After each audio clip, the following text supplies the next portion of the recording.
Assalamualaikum warahmatullahi wabarakatuh. Perkenalkan, nama saya Fikri Aziz Hadiansyah, tekan kelas 11 IPS tunggal, absen 14.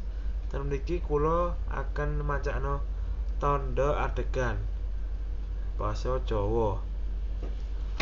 Langsung aja nggih. Judule Angger. Angger dening Yani Agus Setyoningsih. Ngger uripku kebak kaluputan, ngaliput ngawikut nengen luput. Rumangsaku aku wis manut, bangun turut karo sing jare winasis, nanging ngatake isih tetep luput diluputne. Loro atine biyung nggih kepengin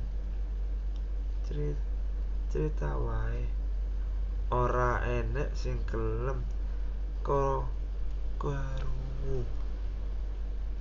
Apa maneh samba mung arep dikeguya.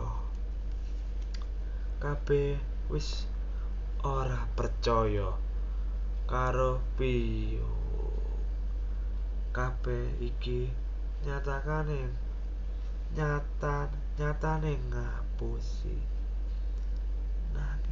Nanging bingung urip tetel percaya. Ngger mung siji sing ora bakal ngapusi, Gusti Maha Agung. Sekian dari video saya akhiri. Terima kasih. Semoga like dan subscribe. Ini tugas dari Pak Dodi. Terima kasih. Assalamualaikum warahmatullahi wabarakatuh.